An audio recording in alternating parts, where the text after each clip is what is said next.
Bernardin. I'm a fashion, advertising, and portrait photographer from Montreal.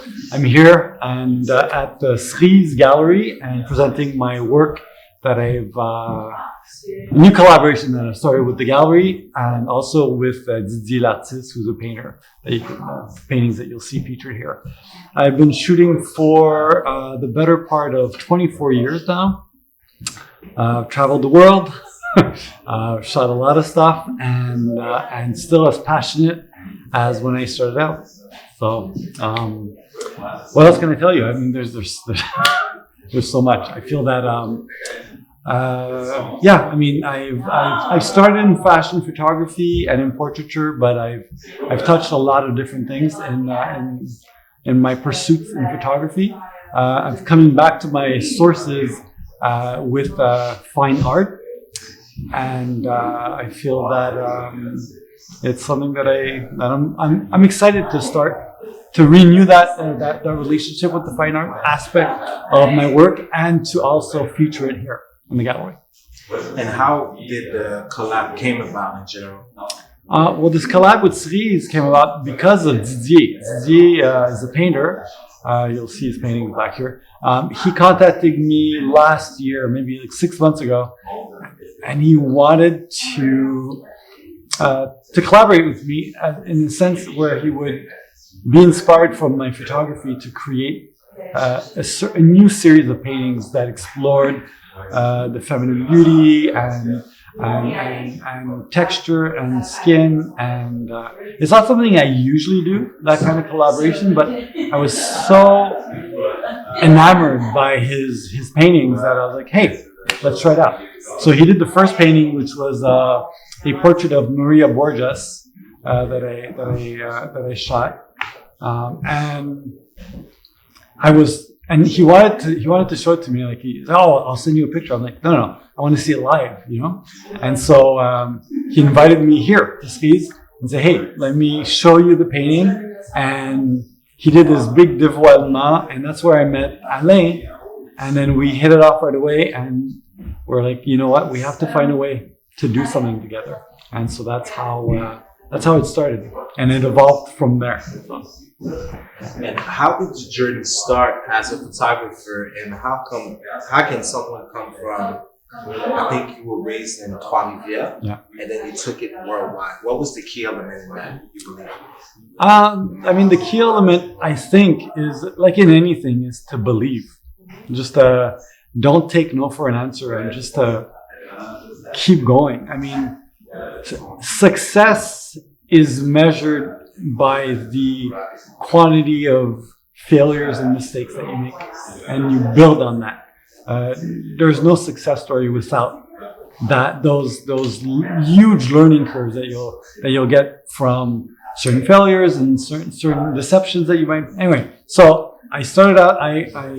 My parents I was raised in Trois-Rivières, and I came to Montreal to study at Dawson, and then I just, life circumstances got me to New York several years later, and I was assisting some very high-profile photographers in New York, and that's how I started, and I just kept going, and that was almost 25, 26 years ago.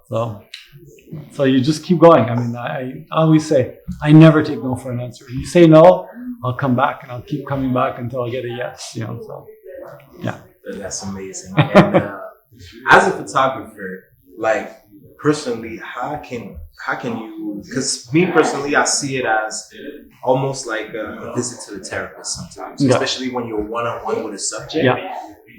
What's that connection like for you in general? Well, you said it. I mean, there's a large part of, I don't know if you could call it therapy, but it's almost like a psychologist kind of dynamic when you're photographing someone. There's a lot of ways to get about it. I mean, I know photographers that like to instigate and to get like strong reactions from their subjects. I like to sit, talk with people, and I adapt myself to that person. Yeah. And that's, I mean, and everyone is different, and even the same, like I have muses and I have people that I photograph regularly throughout my career, and every time, because our face, our physiognomy is a reflection of the life that we live. Yeah. So when you see someone and you photograph them 10 days,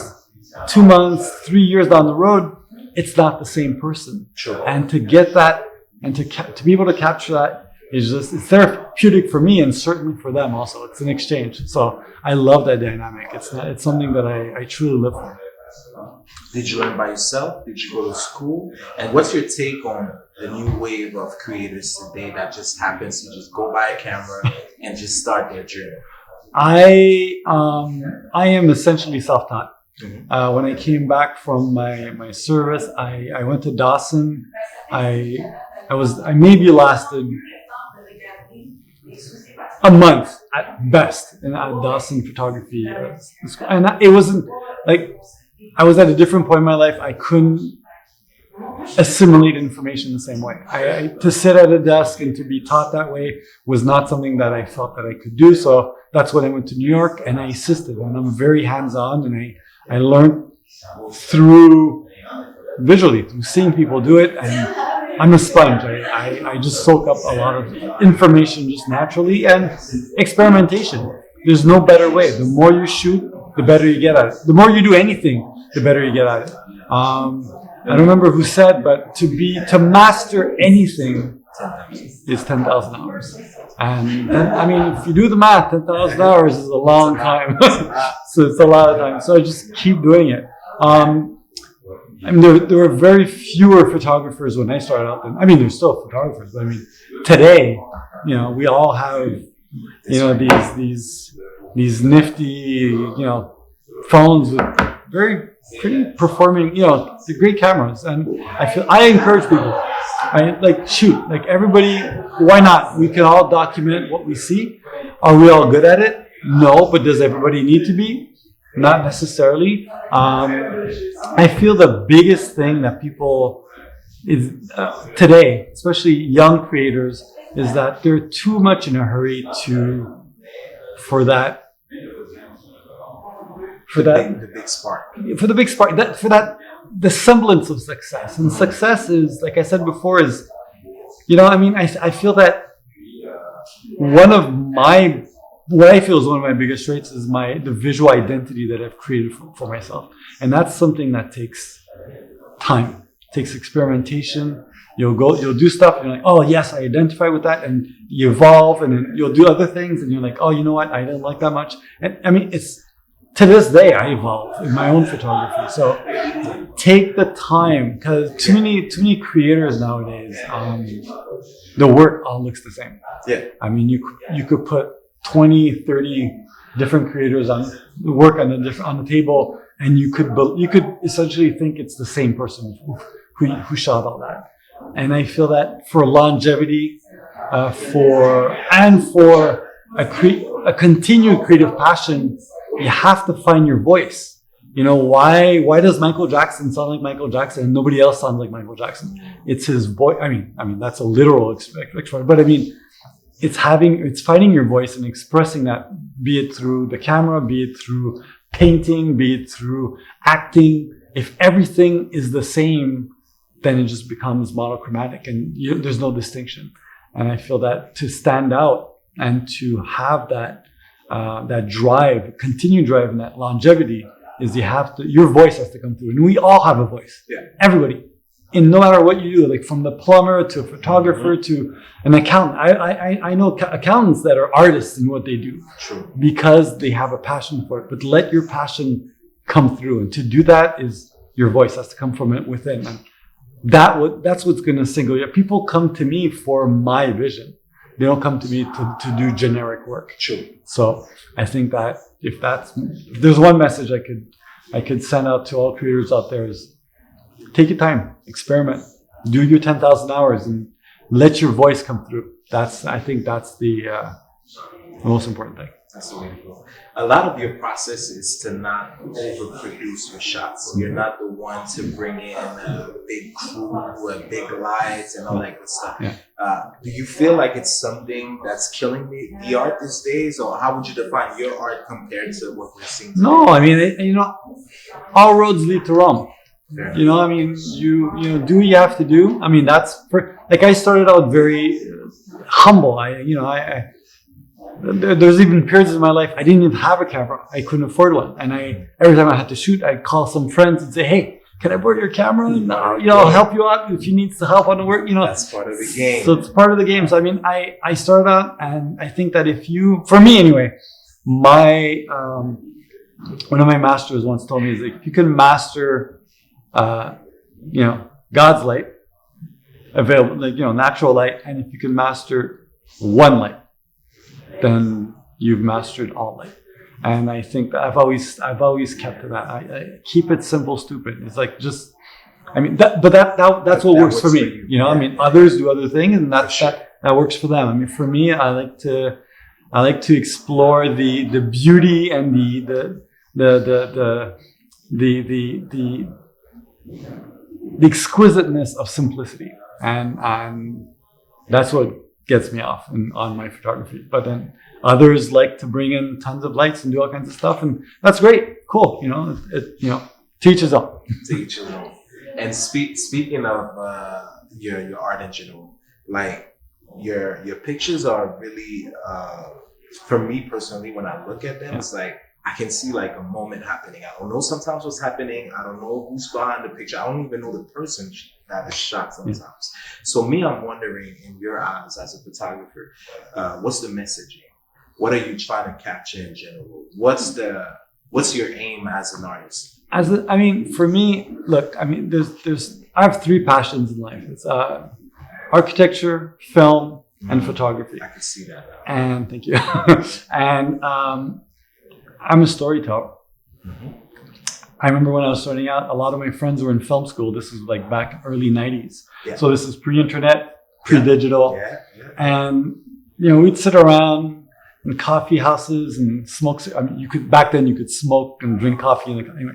Good old days. The good old days. Yeah, I don't smoke anymore. But, and we'd sit around and they'd just like talk about ideas for films and concepts and come up with, synopsis and, storyboards but they would never do the films because, I mean, today it's expensive to do a film. Back then it was unthinkable. You couldn't, you didn't have the money to do it. That's true. And it was heartbreaking for me to come up with all these ideas and to discuss these ideas and watch other people. Couldn't bring it to the and you couldn't bring it to life. Yeah. And so one of the things that I've always enjoyed is to create. That's how I started out, actually, when I was. That's part of my signature is to almost create a film still with so to tell a story in one picture. And they say a picture's worth 1,000 words. It's true. You could literally tell a story with one picture. And so I would develop. I'm always developing storylines and ideas, and that's how I brief my models. I'm like, hey, you know what? You're not Pam today. You're whatever. You're somebody else, and this is who you are. This is where you're from. This is where you're at. This is where you're going. This is what you're feeling. And I give them as much information to feed them as if I was directing a film. Wow. And that's a dope approach. And I mean, look, it's you're not you. I mean, we're creating art. We're having fun. So it's like, give them a story, even if it's like a paragraph. This is your story. Have fun with it. Go with it. And that's my intention. But what's great is that when you look at a picture, like, for example, like that, I had an intention behind that, but every single person that looks at this picture will see something different. True. Because it's not literal. I'm not, there's no, apart from actually the physicality of the picture, I'm not doing any exposition. I'm not force feeding a story down your throat. Yeah. It's intended, it's there, but you can interpret it. And that's what I feel is the strength of the way that I create my work. So, yeah. And as an artist, like, what would you like your legacy to be? Wow. It's a deep question. You know, we come with the hot ones. I mean, if like I said before, if I can inspire just one person through my work, it's worth it. So I mean, I think that is again, like my photography and my lighting, I go for simplicity. If I inspire you, if I consider it's kind of like the Netflix of photography. I'm like, if I can look at one of my images for even if it's just for 5 seconds or for a minute, it takes you out of your daily routine, of your troubles, of your whatever thoughts that you might be thinking, and it transports you somewhere else and it gets you thinking about anything. I've done my job. Whether you love it or whether you hate it, it brings out an emotion in you. Amazing. I've accomplished something. So that's, if I can inspire through people that way, then I've done my work. Fair enough. What would be the one shot you wish you would have took but couldn't? Oh, I'm only 49, man. I've got years to keep going of shooting to do. So I have no regrets. I don't look into the past. I live the moment fully, and I look forward to the future. But I mean, opportunities missed are growth. Opportunities that, mistakes, again, growth. So I try to learn through everything, and who knows, things come back full circle and I'll get the opportunity. And if I don't, it's because I wasn't meant to do it, and I keep going, so. And how do you stay motivated and able to still improve regardless of recognition? Because, sometimes when you get to that plateau and everybody likes your work, it's easy to fall into the trap to feel like I've made it out. I've accomplished the line and everything. So how do you stay grounded and able to still do the work? I mean, it's like I said, living in the moment. I mean, the thing about photography is that it's so, as much as it could be timeless, but we are so bombarded with imagery. True. I mean, what was I read in the New York Times that I think on average, a person sees anywhere between 8 to 14,000 or 12,000 images a day. Stimuli. Overstimulated. Yeah. So, I mean, for me, I'm like, hey, if I, again, like I said before, you're swiping it through Instagram, or if I can make you stop for a couple seconds and to see that, and to appreciate and to do something, and to see something that you hadn't seen before, to me, that's perfect. And it drives me every day. It's art these days. Yeah. Right? Yeah. It is hard. But if I can keep doing that and creating, that's what keeps me going. And what's next for you? Oh boy. That's a lot. I have a lot of stuff. Working on a book. Mm-hmm. 2 books, actually. I'm going to be 50 next year, so I'd love to do a first book. I don't want to call it an anthology, because I like I said before, in my mind, I'm still very young. I have a lot of things to do. So a monograph. I want to do a monograph of some of my work. Maybe an evolution of this. This is like it's a box. It's a big black box, but it's like single prints. Maybe something a little bit, an evolution of this. Yeah. But I'm also working on another book for Black Lives, called Black Is Us. It's something I've always wanted to do. Yeah. Growing up in 12, I wasn't raised in a black neighborhood. I went to 12 is very French Canadian. I went to an English school, so the school is a very small school. I knew everybody. It was the same class. From grade 7 to grade 11. Grade 11. So you were raised in your Haitian household through it all? Yeah. Okay. My parents are they're Haitian. Traditional Haitian. Exactly. But my parents they were conscious of the fact that they wanted to give us the opportunity not to be excluded. Yeah. So we went to the schools, very international. I mean, I had there were kids from every nationality. Yeah. Hungary, Russian, Norwegian, Italian, Chinese, every race was represented. So do you think it played a part to the way you see the world? Oh, for sure. Yeah. For sure. Because I wasn't, And it's not that I don't identify with being a black man, because that's always been very vivid and very at the forefront of my. I mean, even if I wanted to, the world reminds me every day that I'm a black man. So that's not something that I could forever forget, and it was always there. Like I love Quebec, but I mean anybody.